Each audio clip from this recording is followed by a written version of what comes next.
قاعده 84. صفات و افعال خالق را تحریف نکنیم. صفات و افعال خالق را تحریف نکنیم. صفات و افعال خالق، شما میفهمین که تحریف دو قسم صورت میگیره. یکی تحریف لفظی میباشه و یکی هم تحریف معنوی.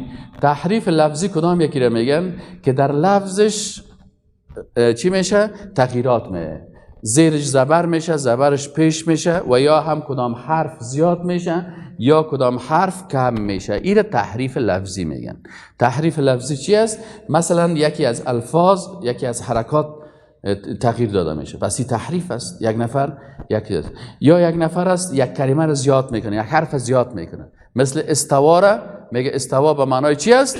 استولا. در اینجا چی زیاد کرد؟ لام زیاد کرد. این تحریف چی میگن؟ لفظی میگن. استوا را درش چی زیاد میکنن؟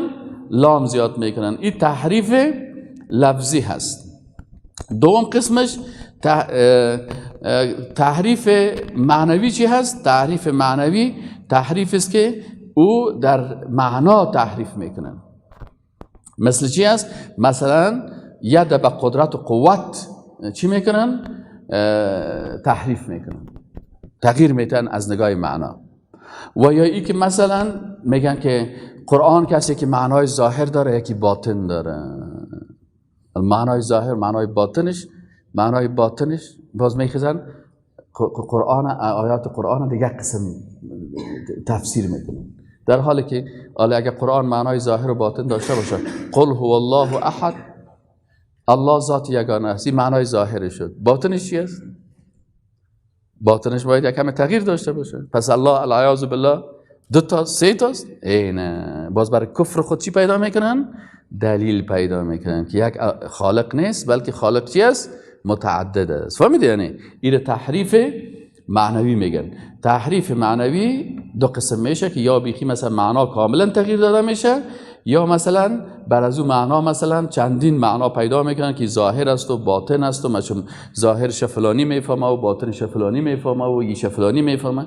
در حالی که قرآن عظیم شان اونم معنایی که رسول الله صلی الله علیه و سلم برش نازل شده بود و معنایش رسول الله صلی الله علیه و سلم میفهمید، امور برای امت خود چی کرده؟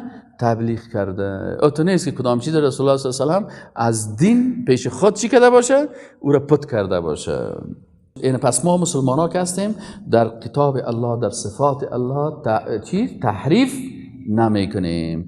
اینال یهودی ها چرا کافر شدن؟ نصرانی ها چرا کافر شدن؟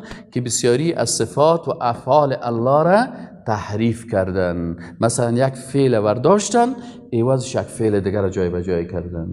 حالا شما اگر کدام وقتی همین بایبل در دستتان بیاین، نصفش تورات است نصفش انجیل است، این که شما بخونین صفات و افعال را به الله نسبت میدن که به الله هیچ شایسته نیست. از این خاطر یا کافر شدن. تحریف در اسما و صفات و افعال الله. صفت جهل، صفت نادانی، صفت پشتی گرفتن، حتی فعل گرفتن که مثلا میگه که چی رو میگن؟ میگه یعقوب علیه السلام یک شب کسی تا صبح پشتی گرفت. فهمیدید؟ صبح که شد کسی که پشتی میگرفت رو پرسان کرد که تو کی هستی؟ او برش گفت اعوذ بالله من خالق از این جهان هستم. تا صبح که تو پشتی گرفتی. به این اندازه اینا در کفر چی هستن؟ داخل هستن.